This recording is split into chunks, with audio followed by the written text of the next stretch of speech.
I recently sat with Rich Walker, who's an industry veteran of more than 25 years working in a combination of credit and direct marketing. He started his career at Capital One, where he spent almost 10 years in various executive roles. For the next 12 years, he spent his time at Winterberry Group, the Deluxe Corporation, and Second Order Solutions, primarily advising lenders on the intersection of credit and direct marketing, with a lot of that time being focused on direct mail specifically. Since December 2021, Rich has been working on growth and direct mail strategies at Aven, a fast-growing fintech lender based in the Bay Area.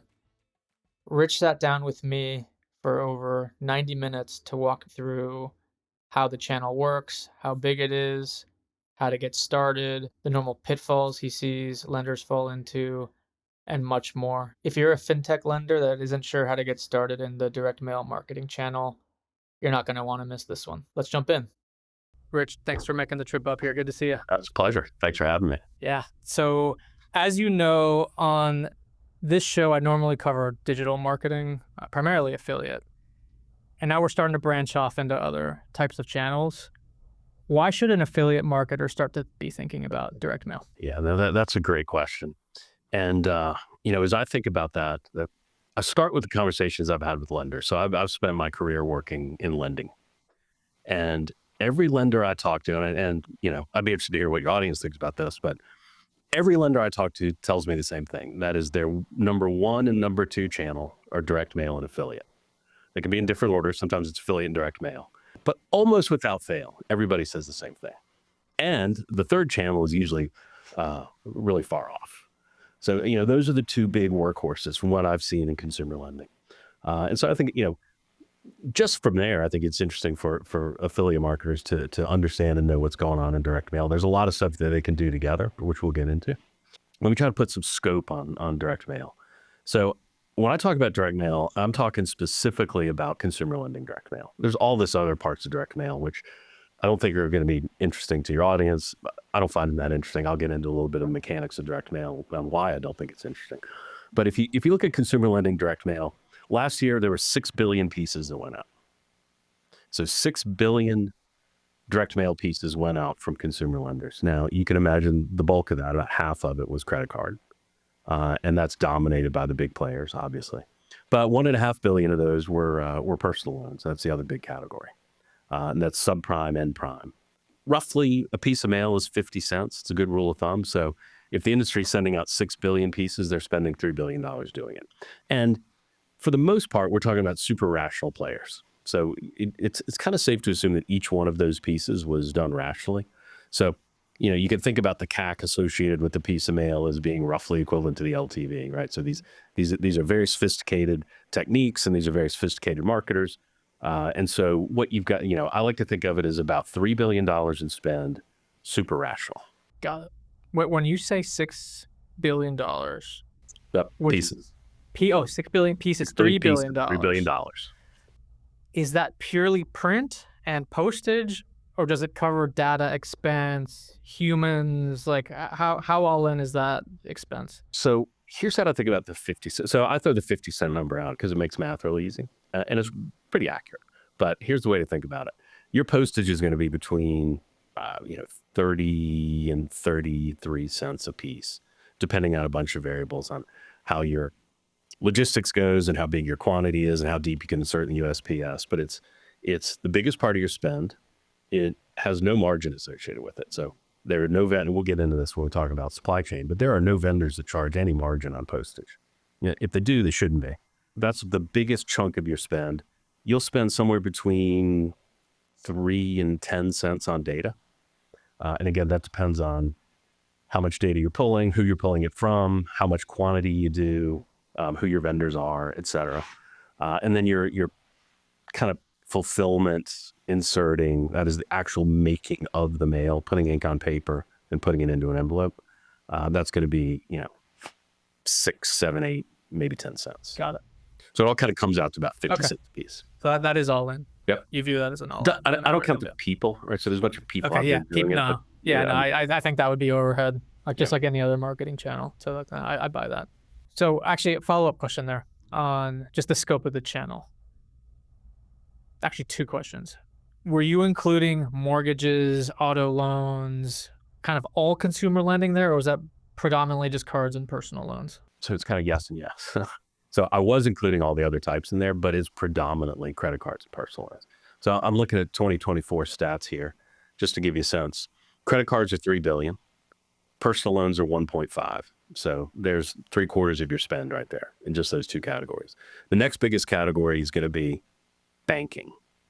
That's the bank sending out pieces that says, here's $300 if you come in and open a checking account with me. Okay, no, so not lending, but Sorry, and I discount that from the $6 billion. got it. Okay, So, but that is one. That's like the next biggest category. got it. I apologize. I took that out when I said 6. Okay, no, I got you. And then after that, mortgage, $283 million.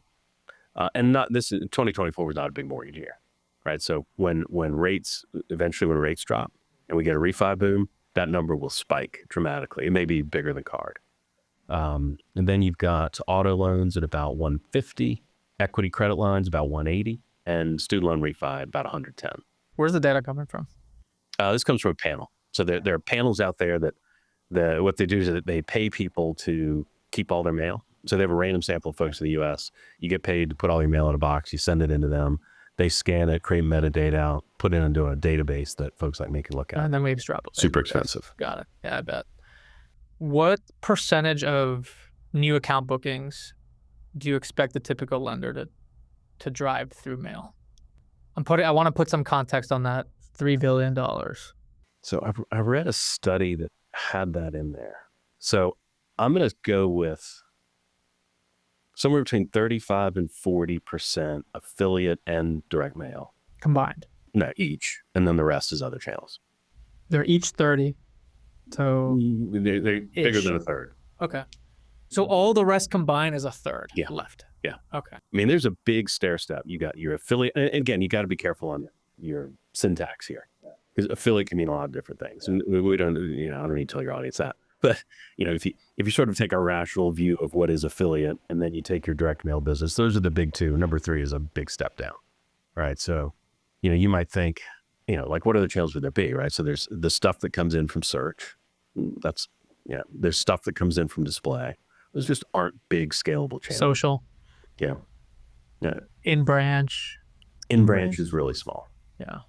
So I think what you're saying is if I have affiliate well covered, I have mail direct covered, I'm already in a pretty good spot. Yeah, I absolutely do think that. I think, and if you're doing affiliate, you're not doing direct mail, then you've got a lot of growth that you're missing out on.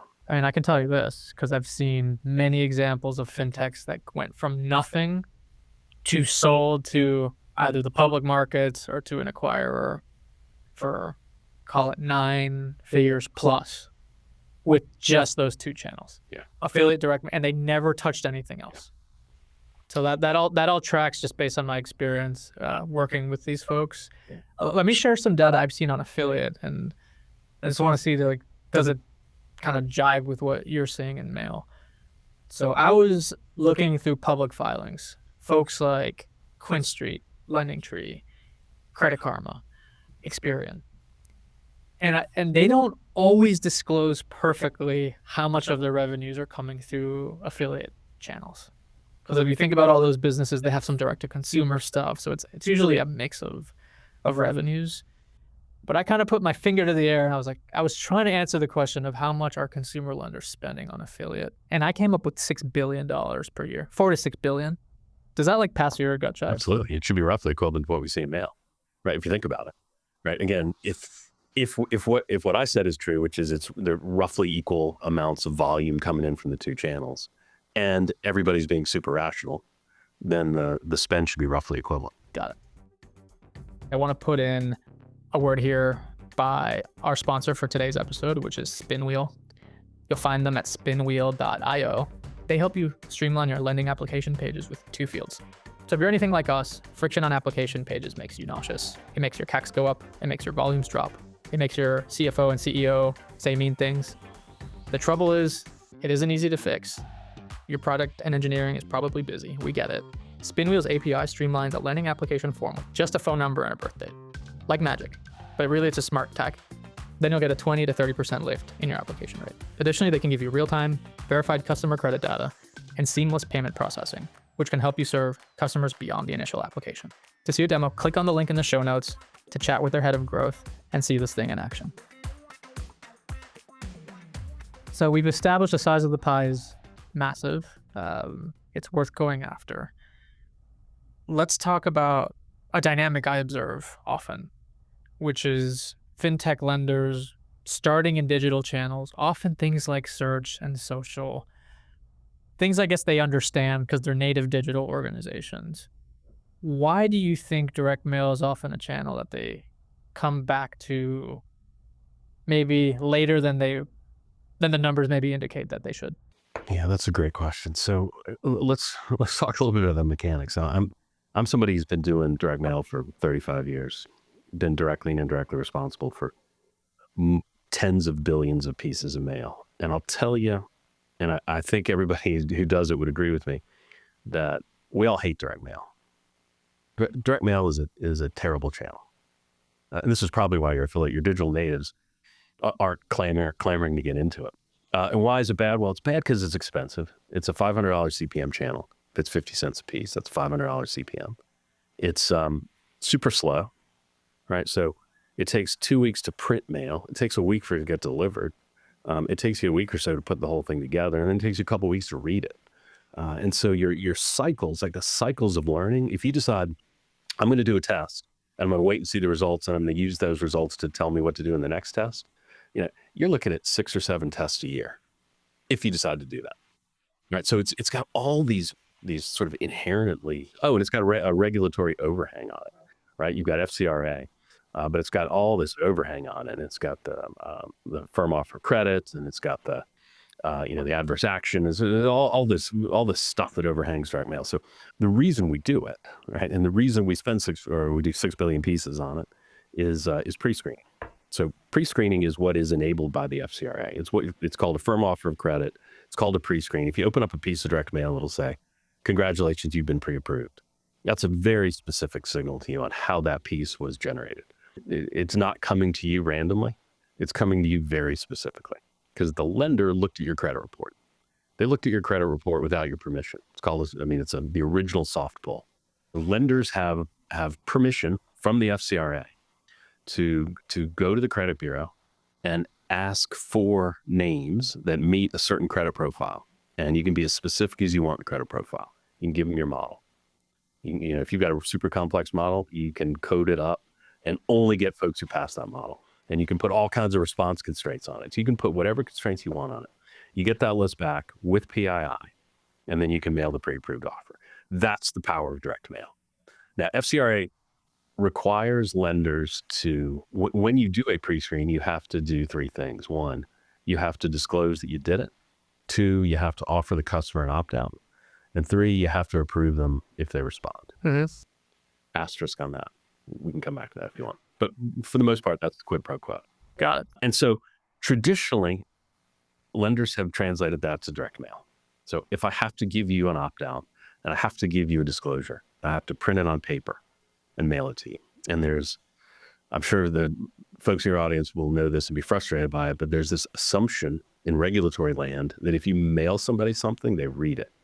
But if you email it to them, they don't read it, unless you have unless you have a record that comes back and says this was read. Let me make sure I understand that. The regulators are going to say you sent the mail, you checked the box on from offer, you sent an email. That's not going to cut it. Okay, typically. I don't want to. Okay. I'm guessing there's some judgment. Yeah, there's a compliance judgment placed upon that. A couple other things strike me here. That 6 billion pieces per year, has that been relatively steady? Has it been growing? Has it been declining? What's the reality? What's the perception? And do they match? So it's been slightly declining with bursts when interest rates are low. So when there's a refi boom, it's kind of like Katie bar the door. You'll see a big spike in volume. But for the most part, it is steadily and slowly declining. So I remember the first time I gave a talk on this, I did the exact same analysis, and it was 10 billion. Okay. And this is years ago. So it's steadily coming down, and it'll spike up with rates. Oh, okay. So I guess let me ask the bigger question. Where, assuming rates are kind of fairway, is that 6 billion pieces going to be 10 million or 10 billion in 10 years or 1 billion? Like, where do you think this is in 10 years? Now, so the volume that came out of mail, or the money that came out of mail went into affiliate. Okay, so there's like a transformation happening there. Got it. This is my read on Your what happened. opinion. Got it. Right. So Carva comes up, Yep. Lending Tree comes up, Bankrate comes up, Experian comes up. They take the dollars. Because they're just as targeted as mail. And not all of it. It makes the pie bigger, but it makes the slice that goes to direct mail smaller. Because you just have other rational approaches. And to your point, there are folks out there who don't know mail, don't do it. Yeah. I mean, the unique thing about mail, if you put like one of the affiliate channels in the picture, I always remind my clients of this.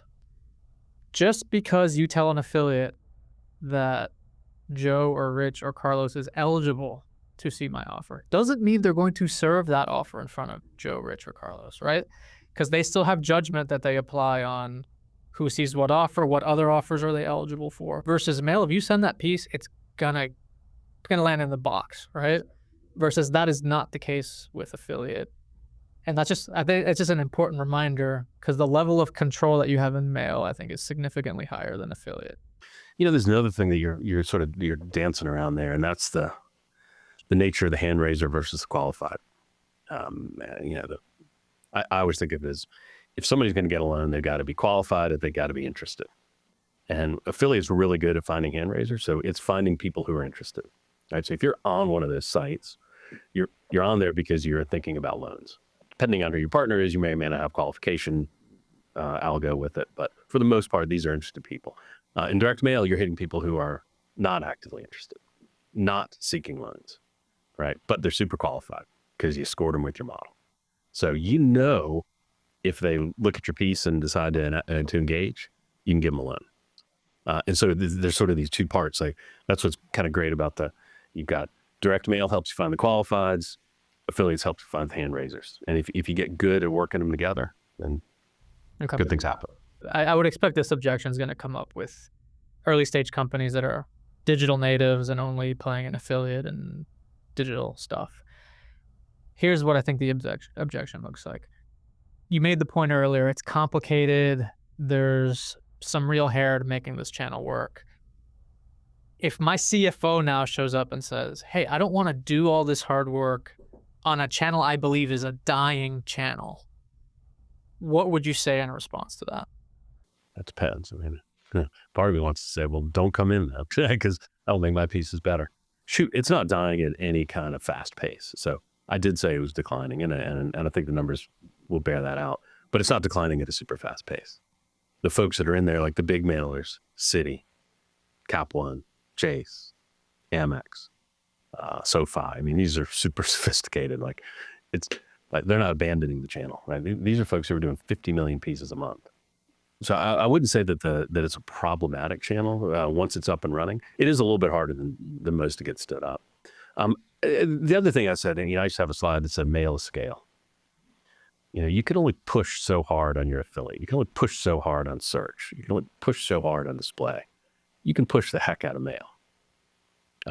We can push a ton of mail through the system once you get the math figured out. There's this phase, when you're starting a program, you go through this learning phase where you've got to do tests. You're doing very small tests. One cool thing about mail, I guess it's the same affiliate, but the amount of work you do as a lender to generate a 50,000 piece test is the exact same amount of work to send out 5 million pieces in a month. Like, the work's not different. And so you sit down, you do all your work. So the way you start is you learn. So you start and you say, I'm going to do 50,000 pieces and see what happens. And then you look at it and you say, oh, this worked, this didn't. Let's go back and do another 50 doing the good stuff. And it comes back. You get the better results. Oh, this works well. And you do that a few times. Now you're kind of out of your learning phase. Now you're just into scale. How much can we punch out? Right. So I found the pockets that work. I can go to the credit universe, and I know that there's X million people that meet that criteria. So let's start mailing. And then let's start trying to figure out how to expand that box. So now you're in this, you got this production approach going where you're pumping out mail. And then along the side, you're testing your boundaries. How can I go deeper in the model? How can I use different attributes to put me in deeper? Got it. Let's pivot a little onto, you were talking about the economics on this earlier. I want to unpack that a little more. That 50 cent per piece, can you unpack that for us? How much is postage? How much is printing the letters? How much of that is creative development? How much of, like, just give us a rough idea. And I'm assuming the 50% furthermore is at scale. What do the economics look like when you're brand new and you're just getting going? And like, how different are the scale economics versus like the I'm brand new economics? It's a great point. So first of all, let's talk about the quantity. So if you're mailing, I like to say that there's a tipping point at 250,000 pieces.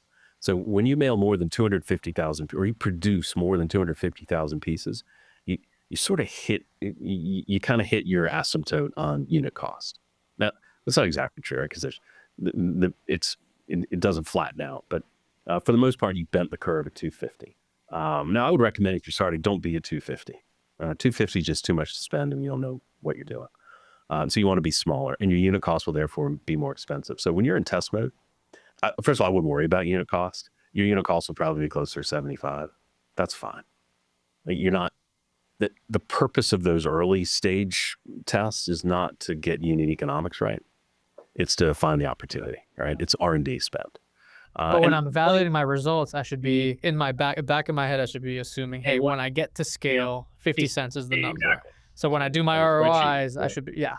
You want to do both, right? Because you're being a good steward of the enterprise's capital, but at the same time, you need to recognize that there's R&D expense that goes in there. And if I had scaled unit economic or unit cost, here's what my economics look like. So absolutely and definitely you want to do that. You asked about how the costs break down. 60% of your costs are going to the post office. It's super important to talk about this because the USPS, so there's no margin for your vendor.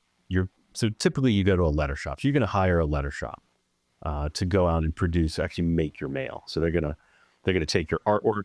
Right? So you as a lender, you produce two things. You produce artwork and you produce a list.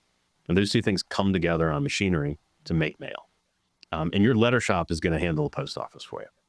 They'll have an account set up with the post office. They'll probably have a little post office inside their facility so they can get all the mail checked, and they're putting it on trucks and it's getting shipped to the right place. And is it the letter shop that's already negotiated the postage rate? No. That's the lender? No, that's just quantity. Okay. Just quantity. It's just a rate sheet. Got it. Now they do these things. They have this logistical process. It's really cool. Like if you've got a bunch of mail going to California, it's cheaper for them to pay a trucker to put it on a truck, drive it to California, and put it in the mail in California. That ends up being cheaper for you. The deeper you insert in so the USPS is a bunch of different steps. The deeper you insert, the lower your unit cost. And that's why the quantity matters so much. Because if you're doing 50,000 pieces, it doesn't make any sense to drive a truck to California. But if you're doing 1 million pieces, you can fill a truck up. Okay. And they do all that. So the good news is lenders don't have to worry about that. You've got a vendor that does all that. They've got that science is sort of been structured. It's just an operations research model. They just plug it in and it says, here's what we're going to do. And they do it. The reason I keep bringing up the no margin is to the point you were raising about the unit cost. I see folks get very wrapped up in unit cost. And I think it's a bit of a fool's errand. On the one hand, you want to negotiate good pricing with your vendors, right? Because it's a unit cost and it directly impacts your CAC, right? Your CAC is your cost per piece divided by net response rate is CAC. So it's directly real. So you definitely don't want to be paying too much, but at the same time, you don't want to beat your vendors up over price too much. And that's why I like to bring up the fact that 30 cents of your 50 is a no margin spend. So these folks are making their margin on the rest of the spend. And having a good partnership with your letter shop is super important. They can get you out of a jam, and you will get in jams, right? So you'll send them art, you'll approve it, and then you'll realize there's a mistake in it. And you need to go back. You'll be late, right? So you'll be late. You really want to get it out next Thursday, and you deliver the file to them late. And so the only way they can hit next Thursday is to take some off press and put you on it. And if you're constantly beating them up over price, they're going to say, hey, sorry, presses are full. So I encourage folks to, again, do your part for your CFO to negotiate good pricing with your partners, but don't constantly beat them up over. It's a low margin game. Letter shop is. So that remaining 20 cents, we'll break that down. So it's roughly half in making mail, paper, envelope, ink, running the press, and the other half on data. And that goes to the bureaus, or that goes? Yeah, data goes to bureaus. It goes to a totally separate entity. Or so the two partners you're going to have primarily are going to be your credit bureau and your letter shop. Got it. And the letter shop, you mentioned their margin is 0 on postage. Where do they make their money? On that kind of 5, 6, 7, 8, 9, 10 cents that you spend on production. On print. Okay. Got it. And do you know what their markups normally are? Yeah, it's pretty thin margin. So it's 10. It's a scale game, yeah, more than anything. Yeah, that would be mine. It's a huge CapEx business. So those machines are incredibly expensive. And so their goal is just have machines running constant, right? So their salespeople and their schedulers are just trying to constantly get those machines running to just spread those CapEx costs out. They're almost all private equity or family owned. So it's a steady, low margin, big CapEx business. Okay. Let's put a couple different hats on this. Let's say I spend, I put 1 million pieces out there in a given month. So I just spent $500,000. What do you expect a high performing marketing funnel, like that net response rate? What do you expect that to look like? And break it down for us a little bit. And then let's walk through like what an ROI might look like on the other side. Obviously it depends on sort of the product and the segment. So let's start with subprime. Okay. Start with subprime because it's kind of the easiest place to start. Sure. There's a bunch of activity out there, and I think a lot of folks kind of understand the economics or the mechanics of it. So when I say subprime, I'm talking about low FICO, which equates to good response rates and a challenge on conversion. Typically because, and you'll see this this isn't just in subprime, but in any kind of consumer loan, there's the income component. Income is super difficult to forecast ahead of time. And there's a whole conversation we'll get into on FCRA on that. But the credit reports are absolutely fantastic at telling you about somebody's credit worthiness, but they're really not any good at telling you about their income. And that's not a knock on the bureaus. It's just, it's hard to get your hands around. And as far as I know, there is no good commercially available source for marketing stage income. So once they got an application in, there's a bunch of stuff you can do and get your arms around it. But marketing stage is, I need to know it on everybody. And as far as I know, there are no good sources of that. So look, here's the rough way to think about subprime personal loans. You should expect to get 100 basis points gross. So 1% of the mail you send out is going to come back to you. It's going to be a call or a click or whatever your response device is. So what 1% shows up on my landing page is what we're saying. Not net pull through, but just shows up somehow. Makes a phone call or shows up on my website. They express interest enough for you to track them. You capture. They raise their hand in some form. Typically you put an invite code on a piece. And so if you capture the invite code, that's sort of the start of the process. You should get about 100 basis points there. Now in a subprime conversion funnel, you've got to check their credit. So you got to do a hard pull. Typically, I was go through typical. And then you got to do an income check, and you may be doing a bank account check, right? So you may ask them to connect to Plaid. You're certainly gonna, you're gonna want direct deposit, and so that there's certain financial institutions where that works, and certain financial institutions where it doesn't work. So there's kind of scanning you have to go through, as you think about the funnel, and then they've got to sort of reaffirm their interest in the loan, right? So you go through the steps, then you say, look, final, here's what I'm ready to present to you. Here's the TILA, and here's what your payments are going to be. You click here, and then it gets funded. I'm used to that being 20%. So you end up 20 basis 20 points. basis net. So the metrics I always look at are gross, conversion, and net, and one's function of the other two. So gross is leads over mail, conversion is booked over leads, and net is the product of those two. And that's the one you really care about, because the net response rate, which is booked loans over pieces mailed, is the thing that makes you money, which is a booked loan, divided by the thing that costs you money, which is how many pieces you sent out. Is that a $250 CAC? Am I doing the math right? That's roughly, and that's roughly the LTV of the subprime loans that I'm used to working with. That's all ballpark, right? You may have a listener who says, "Oh, I can't spend $250." Sure. Yeah, we'll spend $200, right? So sure. But you throw a lot up and down. I'm sure you have a response model. There's different tranches on the model. Yeah, correct. And the cool thing about mail is you can, once you sort of figure out the math by there, and you know that if I get 100 and I convert 20%, I'm gonna have a 250 CAC. You can say, well, I don't, I need a 200 CAC. So you just You dial your models, your volume gets a little lower, but your CAC comes in where you want it. That's a rational mailer should always be on CAC. And the thing that flexes is volume. Imagine a well-tuned mail program. It's been running for years. The analysts are good. The response models are dialed in. The product's great. How do those CACs generally compare to the other stuff the lender does? Like, is it usually about the same? Is it higher, lower? What do you typically see in practice? Let's start with, so if you're growth, if growth is your objective, every CAC for every channel is going to be the same. It's going to be equal to the LTV, right? Because you're going to say, I'm going to spend every dollar I can. That's where the CAC is higher than the LTV is higher than the CAC. But you'll make a penny on every mail. Exactly. On the margin, right? And so there's some stuff, right? So the way I think about it is in mail, you say, here's a bunch of individuals who would be worth $200 if I got them. So I'm going to get as many as I can for $10, as many as I can for $50, as many as I can for $100, as many as I can for $150, as many as I can for $200, and then stop. And then so the average CAC to LTV is in your favor, but you're stopping at about zero on the. But when we were talking earlier, the 250, that was the blended for the program, right? That wasn't the at the margin segment. Yes. There's going to be some stuff there that was $50 CAC, incredibly high ROI.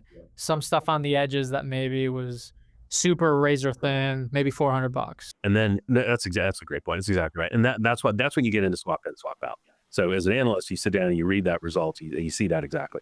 My overall campaign was 250. I got 100 basis points. I converted 20, so I'm at 250. I know there was a bunch of inexpensive stuff and a bunch of expensive stuff. I want to cut out the expensive stuff. I want to go back in the file and, using the data I got, find pockets that I think can come in more like the inexpensive stuff. So I swap out the expensive stuff. I swap in the inexpensive stuff, and I run the campaign again. Yeah, I love that. And then just rinse and repeat. I want to take a quick break in the action here. If you want to support the show, the number one thing you can do is go to thefreetoaster.com and sign up for our newsletter. You're going to get a couple pieces per week of news, information, insights, and podcasts like the one you're listening to right now at the intersection of marketing, lending, and technology. That's our niche. We don't plan to go outside of that. It's the only publication I've seen out there on the internet that dials into this zone. So if you want to support us, sign up and share it in your favorite Slack channel. If you're out there you're listening to this and you're an affiliate marketer, I really want you dialing into this concept, because in affiliate marketing, this is generally not something you have to worry about. The on the margin CACs, like affiliate deals, it's like, look, I pay you $250 a pop. It is what it is. You obviously hope for more volume, but you don't have to worry about response modeling and carving things up. And I mean, really have to be hyper focused, because if you take your eyes off the wheel or you take your eyes off the road, you could be losing money pretty fast. So I think that's a kind of a new concept that I wouldn't. I do think it comes up all the time in like search, right? Because like the more you buy, the more your CPCs go up, and then you have the same on the margin problem. One other thing here, again, putting my CFO hat on this channel, I've heard this concern. I'd like your take on the concern, but also just kind of the bigger question. So here's the concern. If I do a bunch of mail, I'm going to be hitting people with expensive mail that might pull through in mail, but would have otherwise pulled through on a channel like Karma or Experian or whatever, right? Name your big partnership. It doesn't really matter. So I guess the question then is like attribution. How should people think about this? What frameworks have you used in the past to figure that out? Yeah, so that's kind of the $64 question when you get to scale is attribution. I mean, everybody struggles with that. So to the extent you're saying, hey, I've heard some of my clients struggle with that. Pretty much every. I got a couple thoughts on it. First of all, it's a religious debate, right? I don't think there's a right answer. I don't think if you can't find the right answer, it's not because you're not trying hard enough. It's because I think it's unknowable. And that's how I would approach it. Sure. And then your responsibility is to come up with a model that makes sense for your business with your internal peers so that you can run the business. right? Because you got to have that approach. Typically what I see mailers do, the most common attribution approach is anybody who comes in to, typically on a piece of direct mail, you're going to print a specific URL, you have a specific landing page, and you're going to put an invitation code. So anybody who comes in through the direct mail URL to the direct mail landing page and or puts in a direct mail invite code is 100% attributed to the mail, period, end of sentence. I don't care if they were on Karma yesterday. Yeah. This is typically what folks do. I'm not necessarily advocating. Right or wrong, doesn't, yeah. And then on top of that, you say, if somebody comes into the front door, somebody walks into the URL and they apply for a loan and they get it, and I look at their PII and I realize that they were on a mail file within the last 45 days or 30 days, you pick the number, it will attribute that to the mail as well. That's pretty easy. It's pretty accurate. It gets you most of what you need. Yeah. And it'll keep from having religious debates in the workplace. Sure. It's not perfect. Yeah. It's certainly not perfect.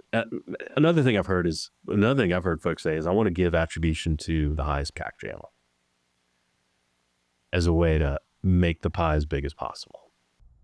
What's the thinking behind that? So the thinking is, if let's say there's a group of new customers that are sort of have a bunch of attribution signals on them. So they were on Karma, you sent a mail, they visited the website, blah, blah, whatever you showed Facebook ads. So they kind of got all the signals. Now you got to put them somewhere.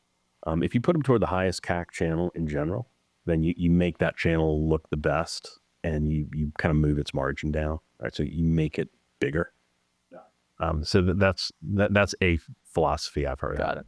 Walk us through the alternative. If you went the other way and you gave it to the lowest, what would be the implications? Well, direct mail.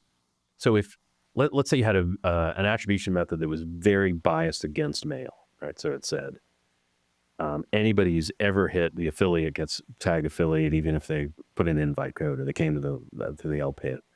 Your effective net response rates would plummet because all those accounts would be showing up as affiliate accounts. So your net response rate plummets, your CAC goes up. And then as a rational mailer, you'd say, well, I've got to dial my models up, which is going to make the universe smaller.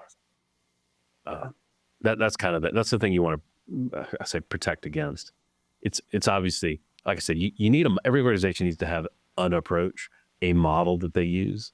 And you can change it every so often, but just know that it's going to impact your direct mail volume, certainly, and probably your other channels as well. I've had lenders tell me that they thought they had some response off of mails that didn't come in through the invitation code. So let me just walk you through it. You tell me if you think there's any merit to this. I send a bunch of mail. I know who's on the list, obviously. There's a percentage that come in linearly. They see the letter, they go to the site, they punch in the code. Clean. When it's less clean is they're on the mail.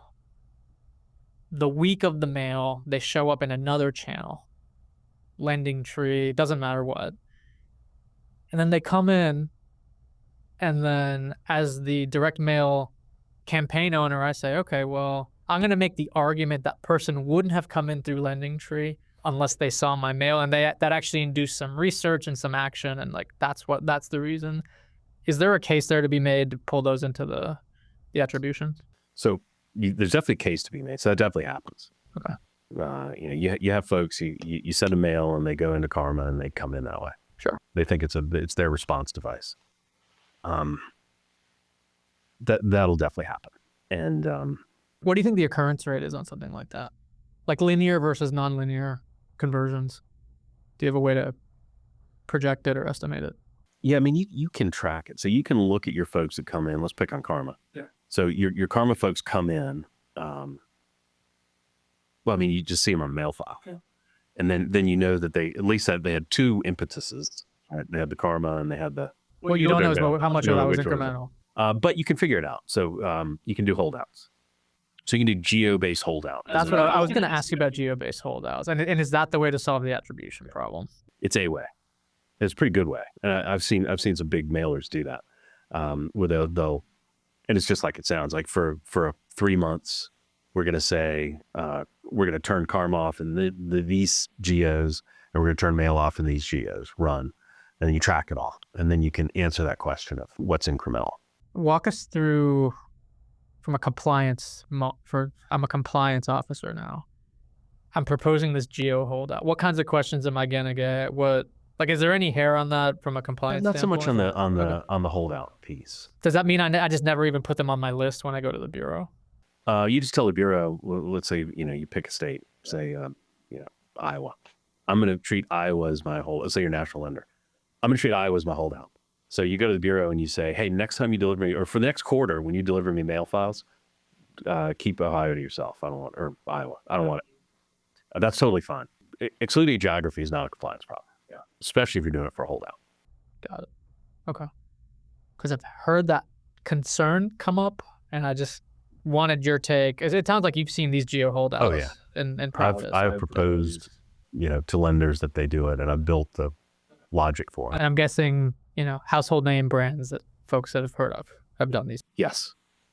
And it doesn't have to be geo-based. You can do it on, if you have a hard key, you can do it on, the hard key ends in the number 57, right? That's a 1/100th of this file. Right? So you can look at socials or something. I mean, there are ways to do it that don't call it geo, but geo shouldn't be a problem. Got it. You mentioned invitation codes a couple times now. Why do lenders use those? So here's the deal. When you get a direct mail file, so you go to the credit bureau and you say, here's the credit criteria I want you to apply. And they apply the credit criteria and they send you back the names that meet it. At that point in time, you have a list in your possession that is PII and of folks who are highly qualified for your loan. The best practice is to put a code on them, some sort of code that only means something to you. It could be a sequence number, but it's a unique code to that record in that file. And then when you tell the printer to print the piece, you ask them to print that code number on the piece. Obviously, we're going to print the PII because it's got to be addressed to the person. But in there, it's going to say, use this invite code, 1, 2, 3, 4, 5, 6. What that does, it does two things that are super important. One, on the landing page, the consumer can put in their invite code and you can track it. So you know exactly who that person was and you know exactly that they're responding to the mail. The second thing it does is allows you to pre-fill. So you've got that file staged in your production system somewhere. So you know that when somebody types in that code, you know their name. And so you can pre-fill their name, pre-fill their address. Now some lenders won't do that. That's a lender policy thing, right? Some people say like a fraud protection. It feels fraudy, it feels big brothery. Yeah. And so maybe you can check what they type in against what you have in your pre-fill. So you don't necessarily have to display what's on the pre-fill, but a lot of folks will. That's a choice you make. But the point is it allows you to do that. And that tracking becomes super important. Because a lot of what will happen is somebody will come to your website, they'll look at the landing page and leave. And so if you can get them to put in, if they can scan a QR code that has their invite code in it, or if you can get them to at least put in the invite code before you show them enough and then they leave, then you at least know they came in. You can build that into your model. Yeah. Right. Getting somebody to the website is a big chunk of the battle. Okay. Let's pivot a little here on the types of lenders that you should be considering the channel. Yeah. So I think we understand now the scale, mechanics, the economics. What criteria, and you used to run a business in the space, you used to consult with lenders on building these programs. What would you look for to tell you that the organization had a reasonably good chance to make the channel work? That's a great question. You love the mortgage channel because it's got super high LTV, thousands of dollars of LTV to the lender. And what that means is they can spend a lot of money to get it. And in mail, that means I can have really low response rates. And so I love the ends of the spectrum. So I love a really high LTV, which is going to be your mortgage and home equity. And then on the other end, I love a really low CAC, which is going to be subprime. High response. Yep. And so the subprime, just to kind of dive into that, what that means is the LTV is low, right? Because it's a low dollar account. There's only so much opportunity to sort of drive LTV from it, and losses are high and costs are high. but the response rate is super, super high. And that means that your CAC is really low. And so again, it's about finding where CAC and LTV meet. And I find they meet really well on the edges, and not so great in the middle. Got it. So, credit card is kind of in the middle. Auto loans are in the middle. Those are just the tougher ones. Obviously, they're super competitive.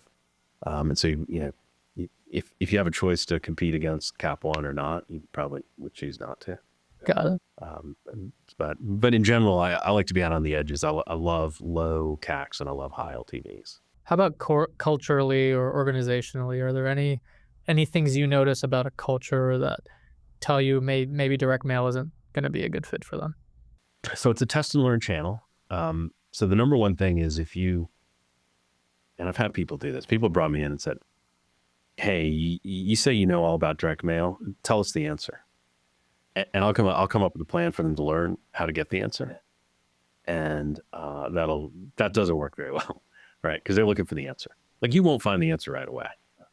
And there's nobody who's going to come in and tell you the answer. Every brand's different. Every product's different. Every time is different. So, if somebody brings in a consultant and they say, well, tell me the exact answer, give me the code, give me the model so that I can make this work on the first drop. They're looking for cheat code. They're looking for the cheat code. Yep. You should walk away because it's going to be nothing but pain. So the right way to approach it, and the mentality you look for and the culture you look for, is test and learn, R&D, right? I want to figure this out. I know it's going to take a couple of steps along the way. I want to spend the least amount possible to learn the most I can to give myself a chance to, after the learning period, to be pushing scale and having swap in, swap out opportunities along the way. If you're a test and learn person and you hear that, you say, oh, yeah, that's, but there are a lot of places that aren't like that are not test and learn, where that's just not a thing. Like your first campaign you do in direct mail will lose money. That's fine. You didn't do it to make money. Like, it's going to lose money on its own. Your CAC will be higher than your LTV. But it's an R&D. Like, you're trying to earn with it, right? It's learn versus earn. Yeah, you came in eyes wide open. It was going to take some time. Is that what you typically observe in the cultures that make this thing really strong? Is it that curiosity and that test and learn, or is there more to it? Like, as you look at world-class direct mail programs, like what are those world-class organizations doing that, like, the 50 percentile is not? Yeah, it's relentless focus on test and learn, constantly challenging the control in every aspect. The list, the offer, the creative, right? Direct mailers talk about that. But what makes a piece of direct mail? It's the list, the offer, and the creative, in that order.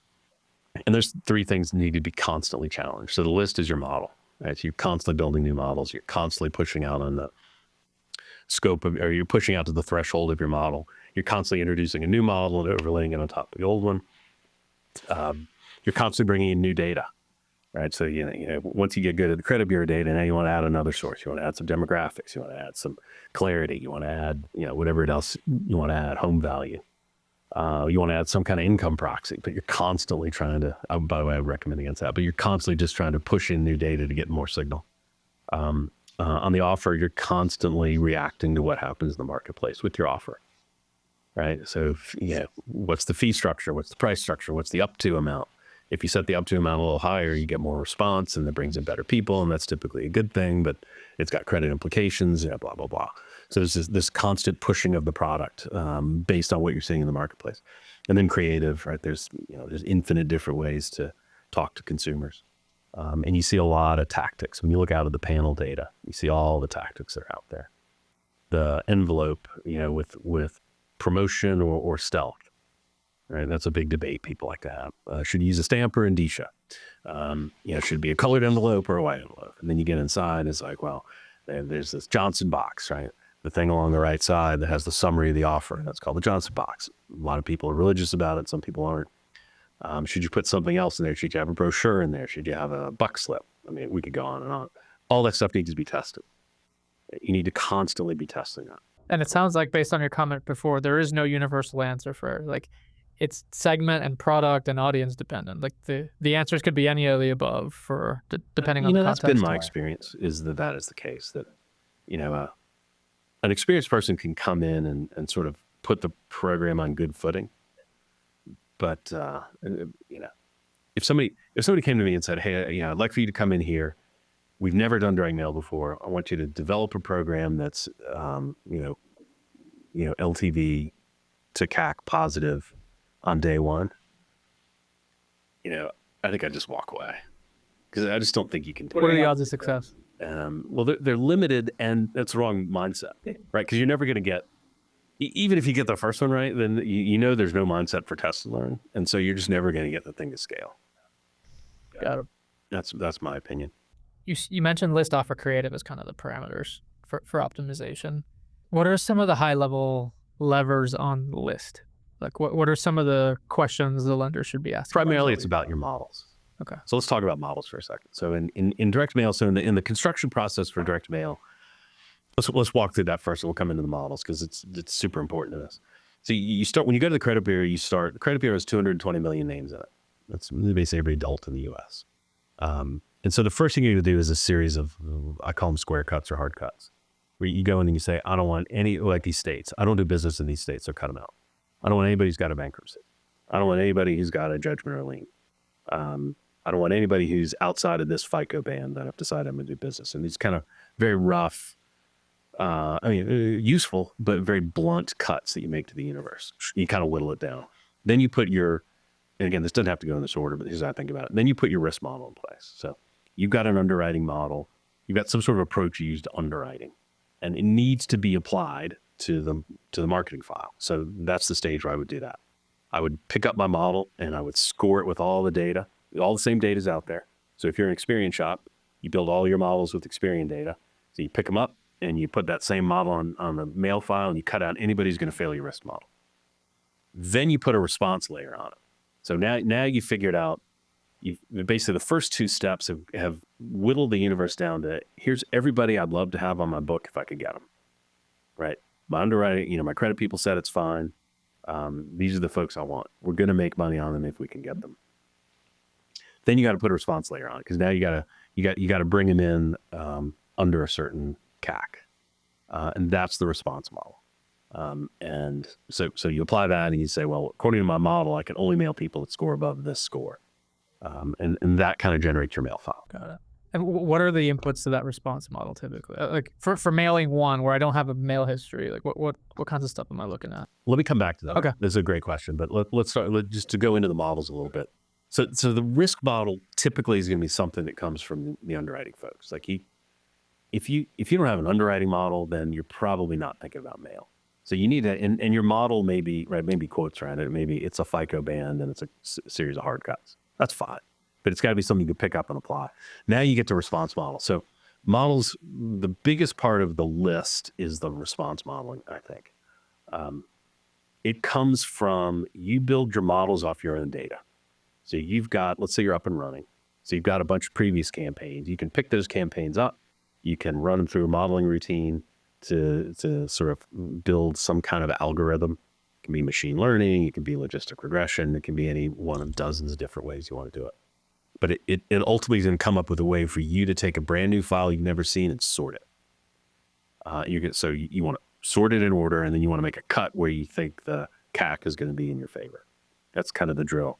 That you as a mailer, like it's probably your most important job, is ranking and cutting on response. Now, the response is, to your question about how do you get started. So it's easy if you're Cap 1. It's easy for you to think about modeling because you just got years and years of history, and you got billions and billions of pieces of mail. Sample size, you can go to town. If you don't, you got a couple of things you can do. One, you can use the credit bureau models. So the credit bureaus come pre-wired with off-the-shelf canned response models, just kind of built on general trades. And what are the input? Is it just credit bureau? Yeah, so I think if you're Experian, you can sit back and you can say, hey, in this time period, I saw this many people open up credit cards. And I can go back a couple of months and look at what their profiles look like then, and I'll build a model on that. And do they know who was on a mail file, and they can infer response that way? Or do they not even need to know that they were mailed? I don't know exactly what they do, but they can know that, because that's a promotional inquiry. Sure. Promotional inquiries, we as lenders used to have access to promotional inquiry attributes. So I used to be able to go in and say, I don't want anybody who's had more than 5 pieces of mail this month. Can't do that anymore. Oh, really? Yeah, those are called promotional inquiries. So you as When did the rules change around the use there? let's see, it was probably right around the Great Recession. Okay. So Card Act likely. Yeah. Yeah. I wouldn't swear to this. I don't think it came from the Card Act, but it was kind of that era. A bunch of regulatory buildup. Sure. Yep. But if you go to your bureau right now, you go into Carmen, you look at you get a copy of your credit report, it will show you promotional inquiries. That's everybody who's looked at your file without your permission. And so if you get a piece of mail from Cap One and you go to your credit report, you should see a row on there that says Cap One looked at your credit report. That's the promotional inquiry. So you can see it as an individual, but as a lender, I can't screen on it and I can't use it in models. Okay. Sorry, but to get back to that, so the bureaus, and I don't know how exactly they do it, but they do have access to programs. So they could say, here is everybody who got mailed and here's everybody who got a credit card. They build a response model. They put it out there for any. You just don't know if that's how they're actually doing it. Exactly. And it's pretty good. So I've used those. I mean, that's how I typically start with, if I'm working with somebody, that's how we'll start. You start with the off the shelf and they work okay. They're not great, but it'll get you. They rank order at least. I like to do, so if I'm doing a first campaign, I like to do 75% using their score and 25% random. Got it. Okay. Because then we'd go back and build a model. And I know my model is going to be skewed a little bit, but I'm okay with that because I'm looking for high response people. Anyway, that's one approach. Now, the other approach you can do is a lookalike model. And I have a kind of a love-hate with lookalike, but the basic idea there is you've got a book of business that's up and running. You don't have direct mail. So you take all of your current customers and you do some lookalike modeling on the marketing stage file. It's like, find me people that look like this in the mail file. And you use that as your initial targeting model. I think it's much better to use the off-the-shelf models as a way to start, but all the bureaus have those. They do. Is it a high-stakes decision on which of the 3 bureaus I choose to work with, or are they all about the same when it comes to mail list creation? I have to be careful. Because I have to work with all 3 of them. Yeah. I would recommend if you're. How would I make that decision? Like, what questions would I go if I was gonna go? Yeah. So first of all, start with one. You'll need to go to a second bureau once you are well past getting started. Like it's the value that comes from second bureau won't hit you until you're scaled. So I wouldn't even think about starting with 2. Start with 1. And look, most folks who are starting a mail program have something up and running, which means they have a bureau that's primary to them. Start with them because you've got a rep, you got an MSA, you've got pricing. It'll be much faster. Plus the attributes are the same. So if your credit people use this set of attributes, you can find them on the same bureau's version of the marketing file. So for most people, it's usually a pretty easy decision. Got it. If you're somebody out there who doesn't have a primary bureau already, actually, I'd be surprised if that's yeah. I mean, I don't think that applies to anybody. One other thing you mentioned got me curious. So you mentioned the 75% model driven, 25% random. Let's say I've been doing this for a while now, 2 years, 3 years. I feel like I'm dialed in, it's profitable, but I haven't really grown, and now I need some growth. There's some pressure now on that. How often should I be testing the non-mailed to make sure my response model assumptions are actually are right? Because it's like you start having this issue of I just haven't mailed them in so long that my model's telling me I shouldn't, but is that really true? How often should I verify that? And how should I do it? Yeah, so you're exactly right, first of all. So you end up sort of, you get going, you're starting to scale, you're ramping up, you've got a model or a series of models that's working for you, and you're executing them out in the marketplace. And then the folks that don't pass your model, you don't mail, and so you have no idea how they perform. So it's always easy to find swap outs, right? Because you can sort of look at your campaign and say, oh, if I had perfect information, I wouldn't have mailed these people. That's easy. Now you got to find the swap in. And the swap in is from somebody you didn't mail by definition. And so you don't have good information on it. And so the best way to do that is, as you kind of alluded to, is to every so often go in and do some random testing, or universe testing. And it doesn't have to be random, right? Because you can make an educated, you can draw, a picture around the area you want to go. You go a tier or 2 down. Yeah, exactly. You're not doing pure random. I mean, pure random's not a bad idea. You're not going to mail the bottom decile for fun, right? Exactly. So if you if you're constantly mailing deciles 9 and 10, then maybe once a quarter you mail decile 8, and maybe there's some you can always overlay models, right? So if there's a model that tends to work better in decile 8, you can sort of merge it in on top of your 9 and 10 model, and it'll help you pick some folks in 8 that you can pull up. That should be one of your most important tasks, is how do I find the folks that are just on the outside that I can push in? And so you should be testing regularly. Again, once you're up and running. This is a quick plug here for my marketing agency. It's called New Market Growth. We do nothing but help fintech lenders accelerate their growth in affiliate marketing channels. Our services are both strategic and operational. And if you want to learn more about how we can help you, find us at newmarketgrowth.com or email me directly at carlos@newmarketgrowth.com. So let's pivot. I think we spend a lot of time in theory, which is awesome, because I think if folks are going to invest in the channel, they need to understand how it works, what they're in for, and generally how the game is played. If I want to launch a DM program, let's just start with how much time should I reserve to go from I have nothing whatsoever to like a reasonably performing channel? Like, is that a year? Is it 2 years? What do you think the right expectation is? So the rule of thumb I would use would be 4 cycles. 4 cycles. Okay. Sort of 2 to 3 of just raw learning cycles, and the 3rd or 4th is kind of a validation cycle. And each cycle is going to be about, I don't know, I hate to say it, but 6 weeks. Okay. You have to run these in series. So, 24 weeks, yeah, half a year. I mean, I'd love to tell you there's shortcuts, but yeah. But when you start, it's super frustrating to live in these cycles, but that's about how long it takes. I mean, you design the batch, you evaluate.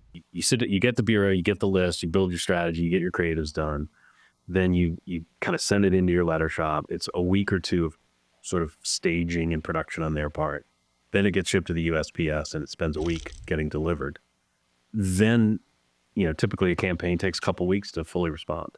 Most folks will respond in the first 3 or 4 days, but you'll be at 60%. And so you got to let that other stuff come in. Okay. And so to do it properly, you want to do your first few cycles in series. Then you can go in parallel. You can start to say, I've got 2 learning tracks, right? And now you just doubled your cycles because you're staging them every 3 weeks. You're going up at bam, right? And you got 2 separate paths, and you can cross them over when it makes sense. And then you can get even more frequent. But got it. Okay. What's the smallest N per cycle?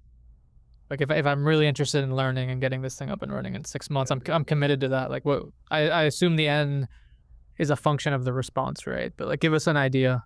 You can get your little chi-square test in Excel and sort of figure out how much denominator do I need to find a statistically significant difference between A and B.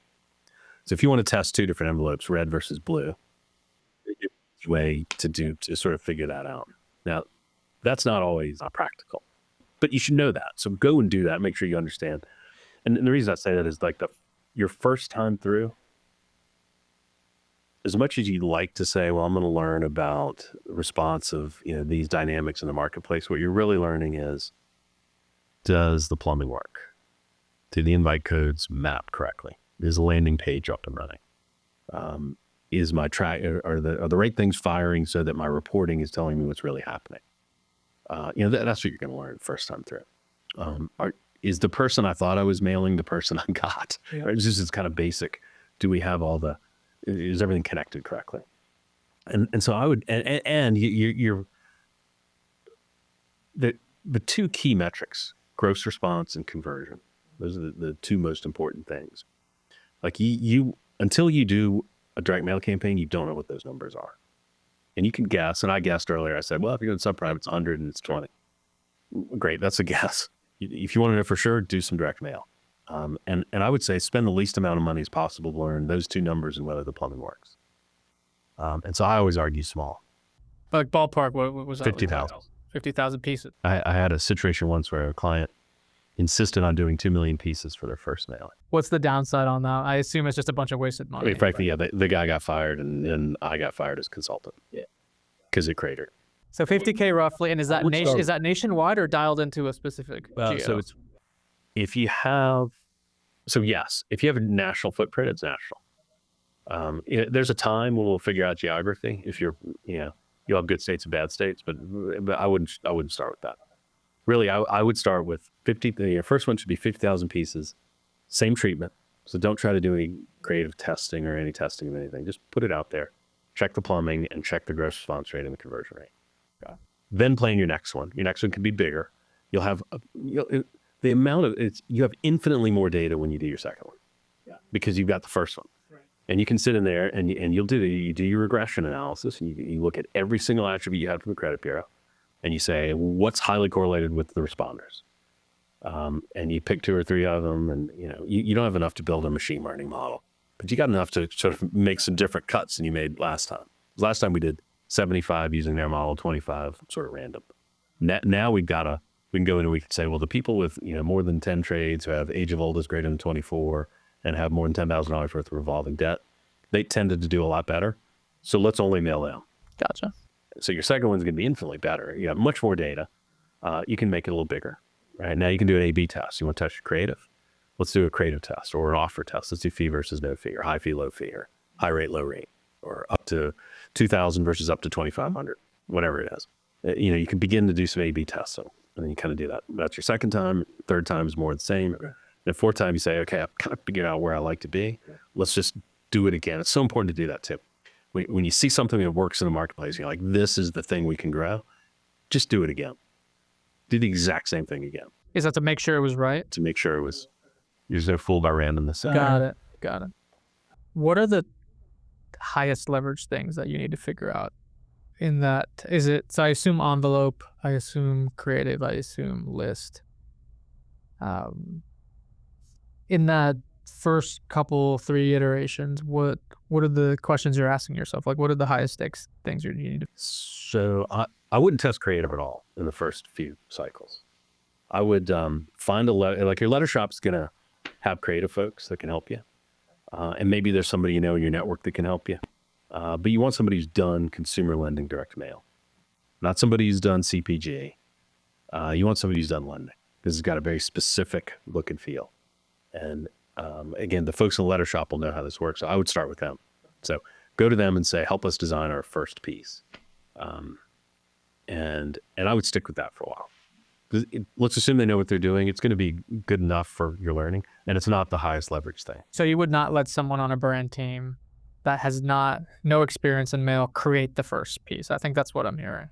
I wouldn't let anybody who hasn't done consumer lending direct mail touch it. At least in the early. I'm picturing myself, I'm an affiliate marketer. I've never done direct mail. Like I wouldn't touch it either. I would go to the letter shops and say, by the way, direct mail creative is copycat. So, look in your mailbox, like just copy. And by the way, people do that all the time. You just copy other people's controls. So you take somebody's control, you put your logo on it, you change the wording, you change the URL, and there's your piece. Like we'll come back later, we'll do the creative testing, but don't mess with it. Like get it to be good enough for your learning cycles, and then come back later and test on it. I would spend all of my effort on the credit attribute analysis that we talked about. Okay. So do a campaign and then go back and study it, and look at everybody who responded, or everybody who responded NPQ'd, or whatever your metric you want to carry on it is, and look at their credit attributes and see what's highly correlated, and then use that to come up with your next set of targeting. That's where the leverage is. You can call that a model. Maybe you use some modeling techniques. Like machine learning is going to require a lot more sample, but that doesn't mean you can't do anything. So Rich, walk me through the action plan. Let's say I'm committed to running that first campaign. What are all the things I'd have to go do? Like pretend you're advising me as a client. So let's see. The first thing you're going to need is you got 2 vendor decisions to make. Well, the first one we talked about earlier, but that's the credit bureau. Most likely you're going to use who you've already got in-house. So most likely you have a primary. And so you can just get in touch with your account rep and say, hey, I want to do pre-screening. And there's a plan they'll just unfold. They'll say, here's the file layout, here's how we deliver the files, here are the things you can cut on, right? So they'll know how to do it, and you get to make the decisions on how it gets cut, but they'll know how to execute on it. That'll be fairly straightforward. You will need to decide how much of it you want to try to do yourself. So you can go all the way from one end, which is I'm going to write up logic and I'm going to give it to the credit bureau and they'll execute everything and give me a file. That's one way to do it. The other way to do it is to say, I'm going to give you only the broadest set of criteria and I want you to just give me a bunch of data and I'm going to ingest it. I'm going to put it in my environment and we'll do all the cuts internally. And then we'll pass hashtags back to you so we can get PIIs. So you can do it either way. But that's kind of the first call I would make, is figuring out what you want to do on credit bureaus. Now, if you don't have a primary, if you don't have a primary bureau, you want to be a little careful, because as soon as you call a bureau, they're going to think that you belong to them. And it's going to limit your ability to choose anything else. So you might want to think a little bit, kind of scratch your head a little bit and figure out, do you want, and where I'm getting is, do you want to go to a reseller or do you want to go to a bureau? So you can go to one of the three bureaus or you can go to a reseller. The resellers can be super helpful because they have all the credit bureau data ingested and ready to go. They're typically a lot easier to work with. It's a little more expensive because they've got to they got to keep their lights on. But they also have a bunch of tools and a bunch of models you can use. So there is some advantage to going to a reseller. But once you've talked to a bureau, your ability to go to a reseller diminishes because they get very, they'll fight about it. So the resellers are the folks that would pull the list from the bureau? So it's okay. So there's a class of resellers out there. They actually have access. So every month the bureaus will give them their data and they make it available typically for smaller. So they're almost acting as the bureau? Correct. Okay. And they have this sort of pre-staged, ready to go version of the credit file. Got it. And they're typically nimble and really easy to work with. I see. But like I said, if you call up TransUnion and say, hey, I want to do some pre-screening, they're going to put you in their Salesforce. It's going to be an opportunity to the salesperson who's the account rep, and they're going to have a number associated with it that they need to hit. So when the call comes in from the reseller that says, hey, I just talked to these guys and they want to do pre-screening through us. Oh, you just created a bunch of chaos. You just made everybody fight. So that's why I say you want to be, I see. if you don't already have a pre-wired primary, you want to be a little more careful in how you approach it. Because if you do get in touch with the bureau and ask for their assistance, you're going to cut off your ability to use a reseller for the most part. Makes sense. What else am I doing? That's one. Now, the second thing you want to do is find a letter shop. And so you want and there's only a handful of letter shops that deal with the bulk of the consumer lending landscape. So you only have so many choices. I've worked with all of them. They're all good. And, they're all bad right there. So, you need to you've got to find one.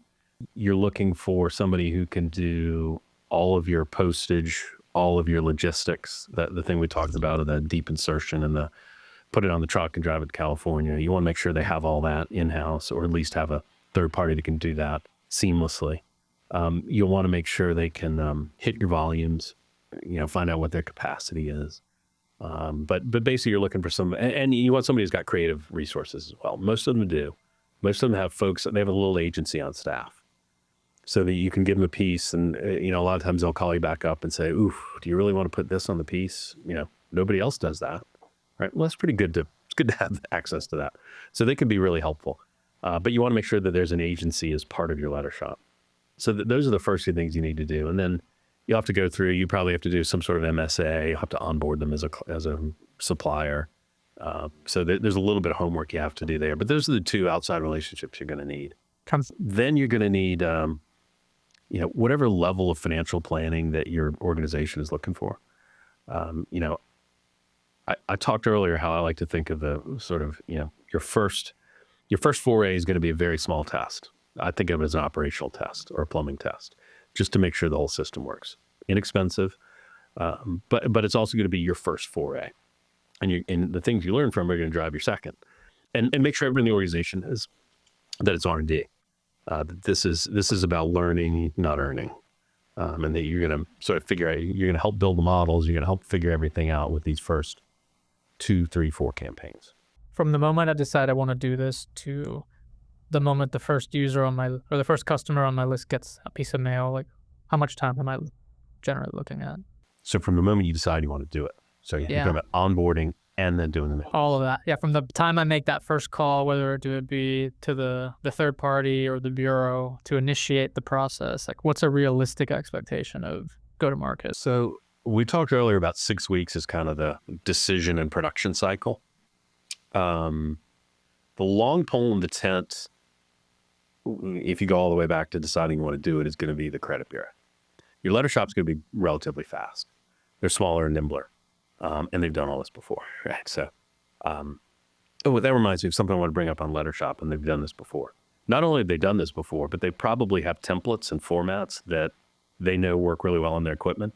So that's a great thing to start with is, before you actually design your creative, say what's going to work really well on your stuff, right? Because the size of the paper is not that big a deal, but if it's the difference between them running on the cheap equipment versus expensive equipment, you'd sure like to know up front.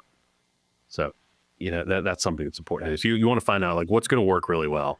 And that's so different shops can produce different creatives at different capacities. correct. I would have never thought of that. Yeah, they all the equipment, there's all this different equipment. It all prints stuff in different ways. Faster, slower, higher, lower quality. So one thing we didn't talk about, but just real quick, is this all going to be black and white stuff or color? Like what do you generally see in markets? It's not hard to do color, and it's not more expensive, but that doesn't mean that black and white's not effective. Okay. Right. But I wouldn't get too caught up in it. You don't want it to be too colorful because then it's just distracting. But color's fine. If you've got a brand color you want to use, that's fine. They can do all that. Okay. The long pole is going to be staying up the credit bureau, oddly enough, because they'll have to onboard you. There's some regulatory stuff they'll have to do, and then just going through their process of getting the files and getting set up in their system. That's going to take the longest. So we talked about 6 weeks earlier, and we said the first couple of weeks of that is planning. So that'll overlap a little bit, but I would count on 4 weeks to get the thing stood up. So 10 weeks. Yep. So there's 4 and there's 6, but 2 of them overlap. Some part of me says that's incredibly fast, and some parts of me says, damn, that's slow because I can get Facebook running tomorrow and I can get some affiliates up. Yeah. So we talked about this at the onset. That's one of the things I hate about direct mail is just how long the processes take. Now, obviously, that's not that 8 weeks we talked about is from a standing start. Once you get it up and running, and then you start to offset your cycles, it starts to be a little quicker. But like that 2 month time frame sounds like pretty high confidence that's going to get there. Yeah. Versus an affiliate, I won't name names. I'd like to, but I'm going to restrain myself. Right. We all have to work in this industry. Exactly. But I've recently experienced cases where the lender would have loved to launch tomorrow, and just for whatever reason, the partner either is unwilling or has constraints internally that makes the gap between intent to production much longer than 2 months. So I kind of look at mail and I'm like, okay, it's 2 months, but at least I know that in 2 months, it's going to be the list I want, the creative I want, et cetera, et cetera. Versus in partnerships / affiliate, A, it could be longer than 2 months. And B, once the thing gets going, it may not be exactly what I wanted because the partner has to buy in, and it's a negotiation at the end of the day, right? So I think that's the big advantage. It's a great distinction too, because in direct mail you've got at least 2 third parties involved, but they do exactly what you tell them, right? They're not there to. They just do what you tell them. You place an order in there, and that's not to. But as opposed to when the third party is a network. They've got to worry about their own revenue, their own traffic. 100%. We've all heard of those cases where they say, well, we've heard that story before, little fintech. You're going to be the biggest thing ever. And we put you up and you've taken all our traffic and you dropped it all. Correct. And we're not doing that again. Correct. And it's interesting, and I talk about this a lot on my show, this whole concept of I want lenders wired that are going to play in partnerships, operating, acting, talking like, and truly believing that they work for the partner. Because that's really how it works in that dynamic. you're serving them with your offer, with how you treat their customers, et cetera, et cetera. And if something isn't aligned with their philosophy and their values, they're just not going to give you traffic. So you really work for them in that context. Here it's flipped.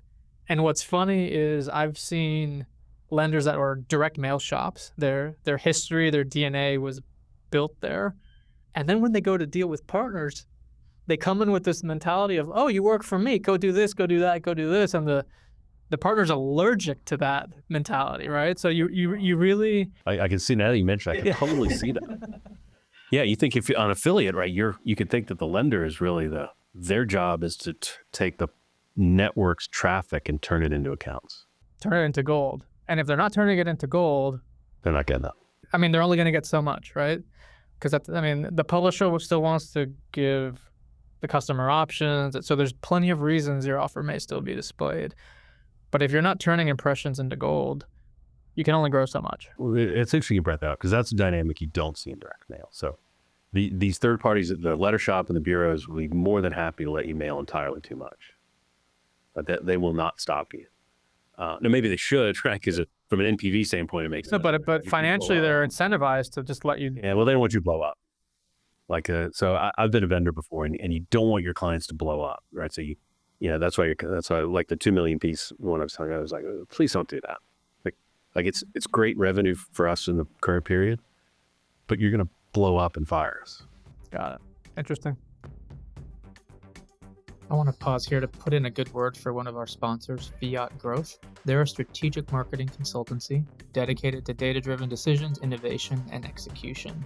Just to give you an example of some of the services they provide, which are quite broad: paid media advertising, marketing and sales, tech stack, lifecycle marketing, go-to-market strategy, creative services, conversion rate, partnerships, accounting and/or tax services. If you're a fintech or an insurtech, check them out. Find them at fiatgrowth.com.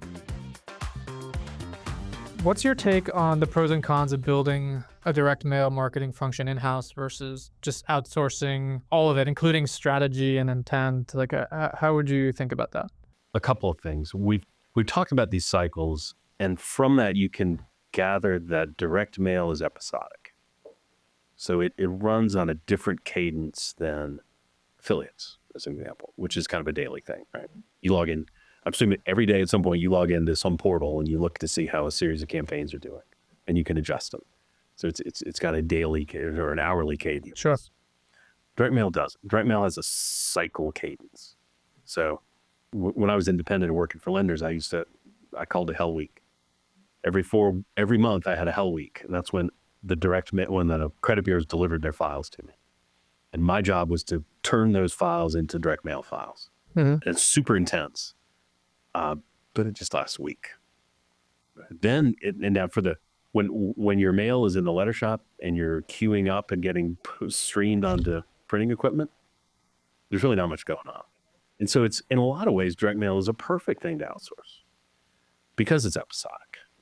So you go hire a direct mail person, they're going to have what looks to you to be a very weird work cadence, right? Because they're going to have their Hell Week.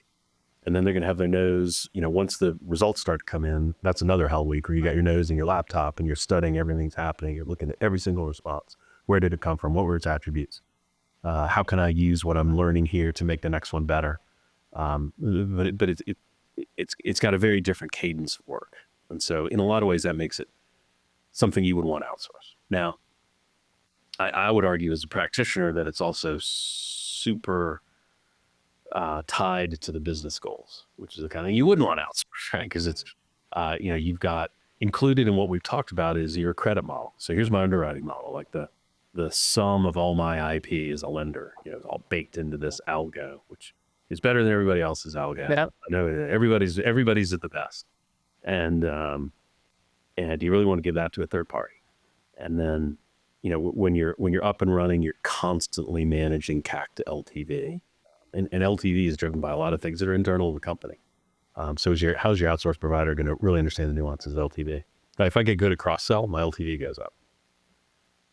And so if you outsource it, you got to make sure that the person who's doing it is pretty well connected, because they know that we just jacked up cross-sell and the LTVs just went up 10%.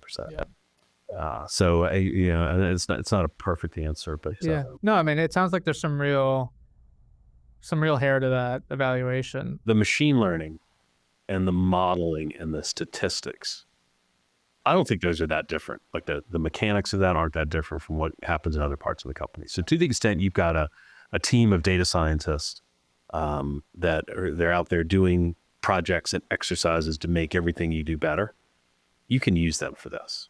Like, you don't need to staff that up. It doesn't have to be net new people. You can reuse what's going on in other functions. And so there's some coordination stuff that's going to happen that you want none of your internal people to do. So there's a little bit of expertise you need. So you may have to, maybe you hire somebody, or maybe you have a third party that comes in to help guide you through all of those steps. But yeah, it's a new muscle you got to build. Do you typically see VPs, directors that run digital programs also manage mail, or do you see separate teams? Yeah, it's really never the twain shall meet. Yeah, I don't know how to say it. I mean, you're asking what I've seen in the market. Well, yeah, what do you see in the market? Always see them different. Different teams. Yep. Why do you think that is? I think it's because some of the nature of the work that we talked about. So first of all, there's this arcane knowledge that you need for direct mail that you don't need for digital. And most folks in the workplace, they've come up digitally. And so that's kind of well known. Like when I used to go out and consult, I'd say, that all the CEOs I talk to are all digital marketers. And so they're used to cost per account, and they're used to that kind of hourly optimization. Yeah, that's just sort of how they're wired. And I think that's the case. So there's a lot of folks like that out there. The folks who have the background in direct mail, there's less of them, and they operate at just a different cadence. And so a lot of times there's oil and water when you put them in a digital organization. But typically it's a separate organization. And by the way, I would argue, if we talk about where things are going, I think it's going to be less and less the case. And I think as technology advances, you need very little direct oversight. I think the days of the big DM teams are over. Yeah. You can do it all, like one person can do it all on the laptop, either as part of your organization or not. Yeah, so let's go there, because this was something I've been chewing on in the context of mail, but also a question I've been asking myself broadly as I look at any marketing. Because I'm seeing everything that's happening with AI, and the lens I'm starting to put on anything I do, I see clients doing is, will this just be software in a year, 2 years? And I look at mail, I listen to what you have to say about it. A lot of it feels systematic. It feels like I could write the right prompts in an AI to say, do this analysis for me, build this model, here's what you're optimizing for. It feels very structured. I see that creative dimension on what do I say and how do I say it. So I think there's still very much a role for humans here. But I could see automating a lot of this stuff. And I don't know if I don't think the startups start to think about, hey, how do I make direct mail cool and futuristic? I don't see a lot of people thinking about this.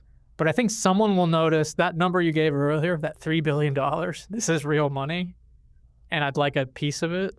And if I can make this easy for lenders, A, they might actually grow the pie, but B, they may, instead of hiring FTEs or strategy consultants, if they could find a great piece of software that they could deploy, I could see this getting more automated. So I'm curious to put your lens on, do you see this business or this channel being something that could be heavily automated, if not fully automated, with something like a ChatGPT? Yeah, I mean, I hope so. I'd love for that to happen. That's part of where I think it's going. I mean, I haven't thought through exactly how it gets there, but it's, I think, more of the automation part of it. Yeah. And to the extent that becomes something you put AI on top, so be it. But the opportunity for automation, I think, is huge. Now, I might argue that the $3 billion isn't big enough to interest most people. I think VC wouldn't care about it, but some bootstrapped entrepreneur might say, hey, I have 2 engineer friends. Let's build this thing. Yeah, and that's what I hope happens. Because everything I've seen and everything I've done is something that could be automated. It's got to be done correctly. But the interface with the credit bureaus could be automated.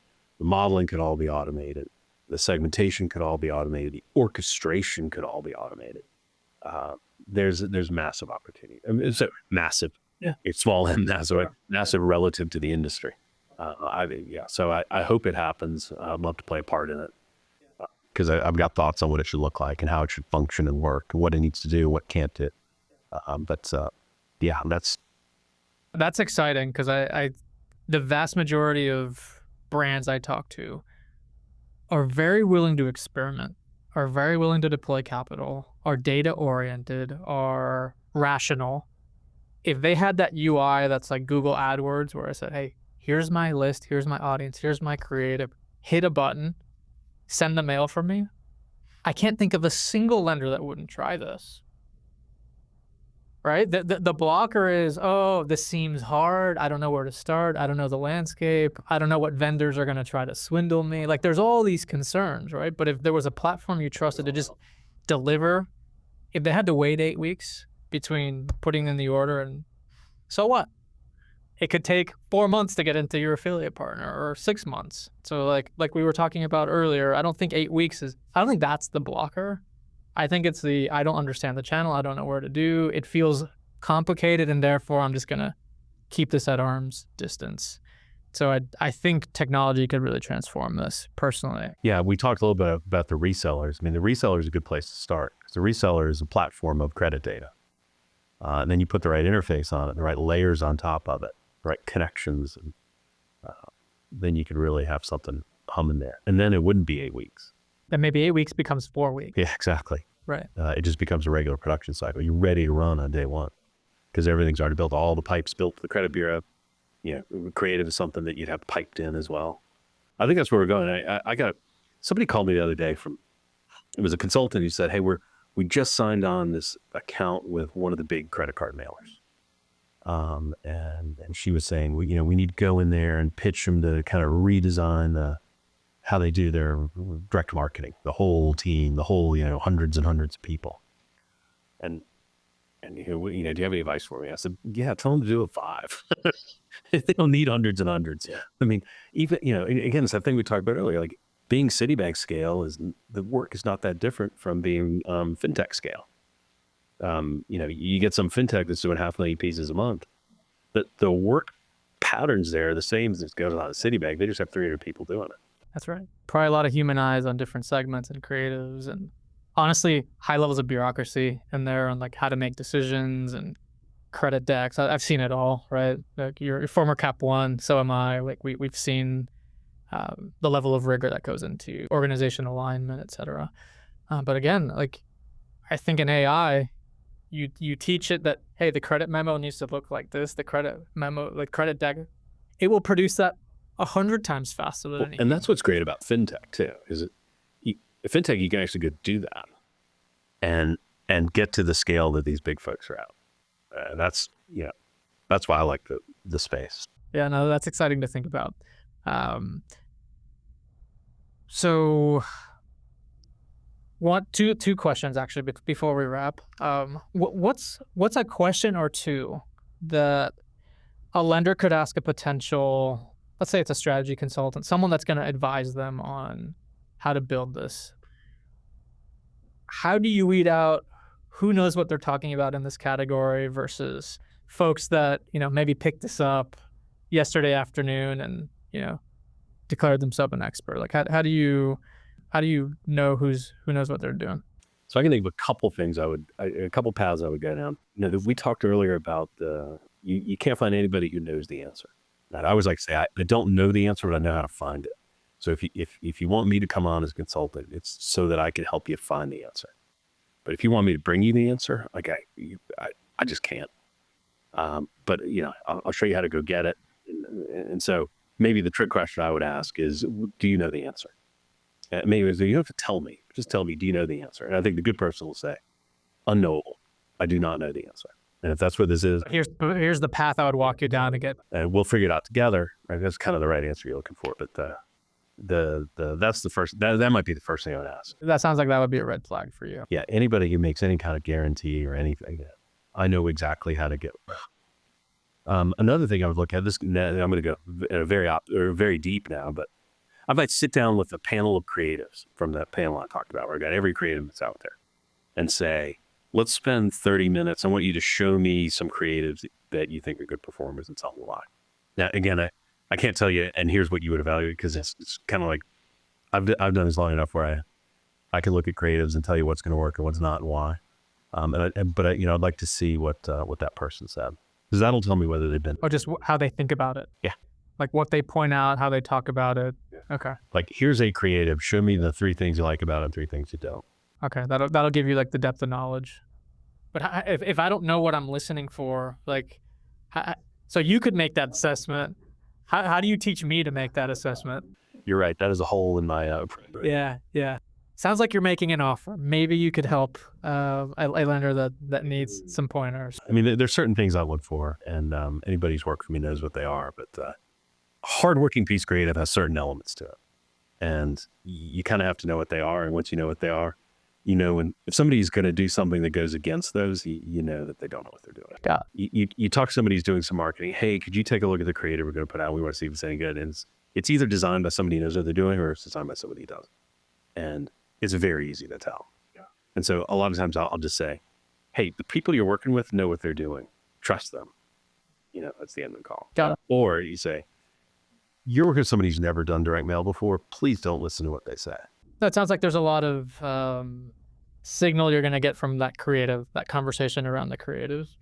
And if you're not someone that's familiar with mail, it sounds like, at least what I'm taking away, is it's a high leverage move to seek someone that knows this channel better than you do to help you assess the others in the industry that you can either hire or bring on as externals.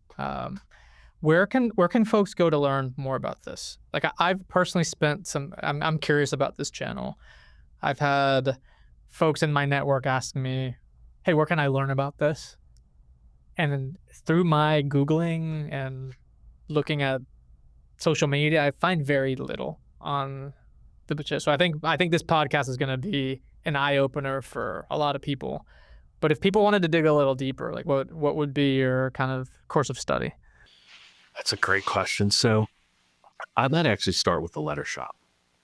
So again, if you're somebody who's thinking or like wants to learn more about this, but isn't necessarily looking to spend money in the space, find a local direct mail letter shop that's of size and scale, and ask to go and tour, maybe with somebody else, right? So they're not giving an extra tour, just kind of tag along. That's a great place to start, because these letter shop folks, we talked earlier about letter shops, a low margin business in general. And they've all tried to create agency capabilities that have higher margin, as you would expect, right? Because the clients are all people who do marketing, and so they create little digital agencies and they create creative agencies, and so they've got all these other things that are connected to them, and so that would give you a good view of, they can give you a good full circle view of how it all works. So they'll have databases with names on it, and they may be demographic, they may be credit, they may have access to some credit data, but the point is that they'll have that piece of it that they can show you, and you can kind of see how they work in practice. And then you can see how the mail gets made. It's really important to go see how mail gets made. Everything works back from the machines that make the mail when you're in mail, right? That's the final thing. And so everything you do needs to sort of be done with that in mind. That's the choke point. Yeah. How am I going to drive that machine? Like printing in zip order. Like, you wouldn't think about this, but you print in zip order because then the California pieces get made together. And you can put them on a pallet and put them on a truck and take them to California. So, just that kind of stuff that you just sort of pick up, and people using front and back. What do you put on front? What do you put on the back? Every time I go to a letter shop, I ask the folks on the floor, show me the stupidest thing you've seen today, right? And they'll say, well, kind of look at this. This, this person's putting this on this. That's just dumb. Their feet on the ground. Yeah, that's super helpful. And you go back and you say, let's make sure we never do this when we design a piece. I love it, man. Well, Rich, you've been very generous with your time. Thanks so much for sitting with me and with our audience today. And hope we get an opportunity to talk about this sometime in the future. It's been my pleasure. Thank you, Carlos. I look forward to it.